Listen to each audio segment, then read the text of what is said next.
Hello दोस्तों, आज हम बात करेंगे ये ब्लड थिनर्स कितने टाइप्स के होते हैं।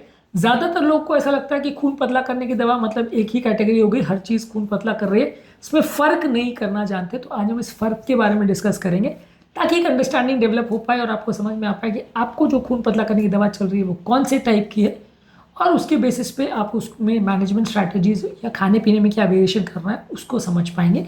बेसिकली ब्लड थिनर्स को दो कैटेगरी में डिवाइड किया जाता है, एंटीकोएगुलेंट्स जो क्लॉटिंग को कम करती है और एंटीप्लेटलेट्स जो प्लेटलेट फंक्शन को इनिबिट करती है।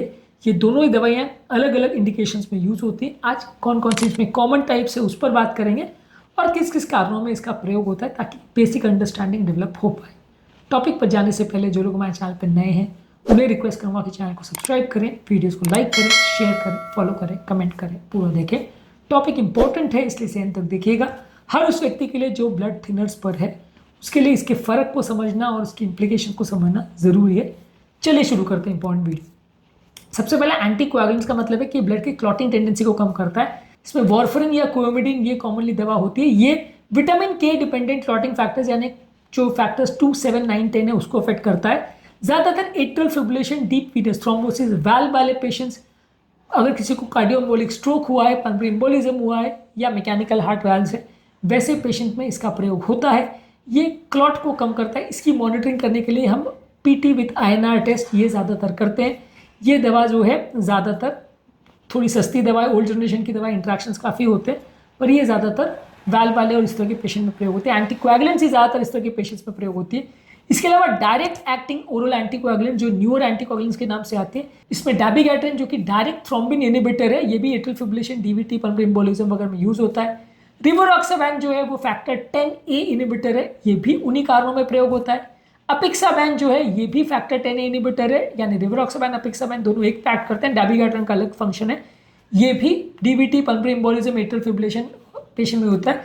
वाल्व के पेशेंट्स में, आर्टिफिशियल वाल्व वाले पेशेंट में न्यूअर एंटीकोएगुलेंट्स को रिकमेंड नहीं किया गया है, इसलिए वहाँ पे ये यूज़ नहीं होता है। एट्रियल फिब्रिलेशन में, डीवीटी, पल्मोनरी एम्बोलिज्म और बाकी कारणों के पेशेंट्स में ये यूज़ होता है। ये सारे न्यूअर एंटीकोएगुलेंट्स के फूड इंट्रैक्शंस कम है तो इसमें वेरिएशंस उतने ज़्यादा नहीं आते। लेकिन न्यूअर एंटीकोएगुलेंट्स में एक बड़ा प्रॉब्लम यह है कि इसको टेस्ट करने के लिए कोई डायरेक्ट टेस्ट नहीं आता। ओल्ड एंटीकोएगुलेंट्स यानी वॉरफरिन में पीटीआईएनआर टेस्ट करके आपको डायरेक्टली पता चल जाएगा कि खून कितना पतला हुआ, कितना गाढ़ा। लेकिन न्यूअर एंटीकोएगुलेंट्स में कोई डायरेक्ट टेस्ट नहीं आता, आपको फैक्टर का ऐसे करना पड़ता है जो कि कॉम्प्लिकेटेड है, ईजिली अवेलेबल नहीं है।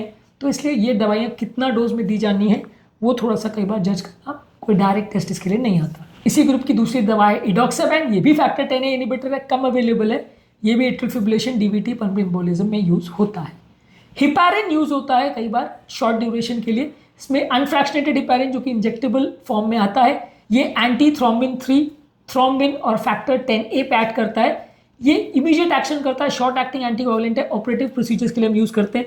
इसको टेस्ट करने के लिए APTT करके टेस्ट होता है, उसका हम यूज़ करते हैं। इसके अलावा लो मॉलिक्यूलर वेट हिपैरिन जो कि इंजेक्टेबल फॉर्म में आता है, ये ज़्यादातर फैक्टर 10A पे एक्ट करता है, जिसमें बाकी सारे ओरल एंटीकोएगुलेंट एक्ट करते हैं। ये भी डीवीटी, पल्मोनरी एम्बोलिज्म और इस तरह के पेशेंट्स में यूज़ किया जाता है। प्रेगनेंसी में भी कई बार यूज़ किया जाता है अगर कोई स्पेसिफिक इंडिकेशन के लिए खून पतला करने की जरूरत है। अगर किसी पेशेंट को सर्जरी के लिए दिया जाने वाला हो तो as a bridge to surgery, बाकी वॉरफरिन को बंद करने के बाद भी कुछ दिनों के लिए इसका प्रयोग होता है। इसके अलावा दूसरी कैटेगरी ऑफ मेडिसिन है एंटी प्लेटलेट मेडिसिन। इस मामले में एस्पिरिन, क्लोपिडोग्रेल, टिकाग्रोल, प्रासुग्रेल, डाइपिरिडामोल ये कॉमन मेडिसिन आती है। ये दवाइयाँ प्लेटलेट्स के एक्शन को इनिबिट करती है, इसलिए हार्ट अटैक और लकवे के पेशेंट में इनका प्रयोग होता है। यहाँ पे डीवीटी, एम्बोलिज्म और वो वाले पेशेंट्स में प्रयोग नहीं होता है। ये दवा प्लेटलेट फंक्शन को इनिबिट करती है और हार्ट अटैक के पेशेंट में और लकवे के पेशेंट में ये इंपॉर्टेंट चीज़ होता है, इसलिए उसका वहाँ प्रयोग होता है। इस मामले में एस्पिरिन जो कि थ्रोम्बोक्सिन A2 इनिबिटर है, वो प्लेटलेट के चिपकने और उनके क्लॉट बनाने के प्रोसेस को कम करती है, इसका प्रयोग किया जाता है। क्लोपिडोग्रेल है जो कि ADP induce platelet aggregation inhibitor है, ये भी स्ट्रोक, हार्ट अटैक और हार्ट रिलेटेड कॉम्प्लिकेशंस में यूज होता है। प्रासुगेल ये क्लोपिडोग्रेल की ही ग्रुप की दवा है लेकिन उससे ज़्यादा स्ट्रॉन्ग है, ज़्यादा फास्ट एक्ट करती है, ज़्यादा। इसको हार्ट अटैक के पेशेंट में जब एंजियोप्लास्टी वगैरह करते हैं तब इसका प्रयोग किया जाता है। ये भी ADP इंड्यूस प्लेटलेट एग्रीगेशन को इनिबिट करती है। इसके अलावा टिकाग्रोल है जो कि थोड़ी शॉर्ट एक्टिंग मेडिसिन है, वो भी ATP इंड्यूस प्लेटलेट एग्रीगेशन को इनिबिट करती है। ये क्लोपिडोग्रेल और प्रासुगेल तीनों एक ही ग्रुप की दवा है। क्लोपिडोग्रेल इसमें सबसे वीक है, प्रासुगेल सबसे स्ट्रॉन्ग है, टिकाग्रोल थोड़ी बीच में है। इफेक्टिवनेस के मामले में प्रासुगेल सबसे ज़्यादा स्ट्रॉन्ग और लॉन्ग एक्टिंग है। टिकाग्लोर सबसे शॉर्ट एक्टिंग है लेकिन स्ट्रॉन्ग है। क्लोपिडोग्रेल मीडियम ड्यूरेशन एक्शन है लेकिन वो काफ़ी वीक दवा है और क्लोपिडोग्राल में रेजिस्टेंस भी काफ़ी होता है, यानी बॉडी में बिल्कुल असर ना सभी हो सकता है। प्रासुग्रिल और टिकाग्लोर में रेजिस्टेंस यूजली नहीं होता। डाइपिरिटामोल एक प्लेटलेट एग्रीगेशन इनहिबिटर है और नलियों को भी थोड़ा डायलेट करती है। ज़्यादातर ये एस्पिरिन के कॉम्बिनेशन में स्ट्रोक के पेशेंट में पहले यूज़ होती थी, आजकल उतनी यूज़ नहीं होती है, पर ये दवा कई बार स्ट्रोक के पेशेंट या लकवे के पेशेंट में यूज़ होती है। ये सारी ही दवा अलग अलग तरह से ब्लड को पतला करती है और ये दोनों दवा ज़्यादातर एक साथ में नहीं दी जाती, पर स्पेसिफिक इंडिकेशन में दी भी जा सकती है। दोनों एंटीकोएगुलेंट और एंटीप्लेटलेट दोनों दवा जो है खून दोनों ही पतला करती है, काम करने का तरीका अलग है। एंटीप्लेटलेट दवा जो है वो हार्ट अटैक लकवे के पेशेंट में दी जाती है। एंटीकोएगुलेंट दवा जो है वो अगर कार्डियो एम्बोलिक स्ट्रोक है तो दिया जाएगा, यानी हार्ट से निकल कर क्लॉट ब्रेन में जा रहा है तो दिया जाएगा, नहीं तो deep venous thrombosis, pulmonary embolism, atrial fibrillation, mechanical valves इस तरह के पेशेंट में देते हैं। अगर हरी साग सब्जी अगर आप खाते हो तो वो विटामिन के कंटेनिंग फूड प्रोडक्ट्स जो है वो आपके जो वारफरिन या एसिट्रोपिन वाली मेडिसिन है उसमें इसका असर होगा, उसको असर को कम करेगी, लेकिन एंटीप्लेटलेट जो दवाई है उसमें इसका असर नहीं होगा, इसलिए वहाँ पे हरी साग सब्जी खाना मना नहीं है, उसमें कोई फ़र्क नहीं पड़ेगा।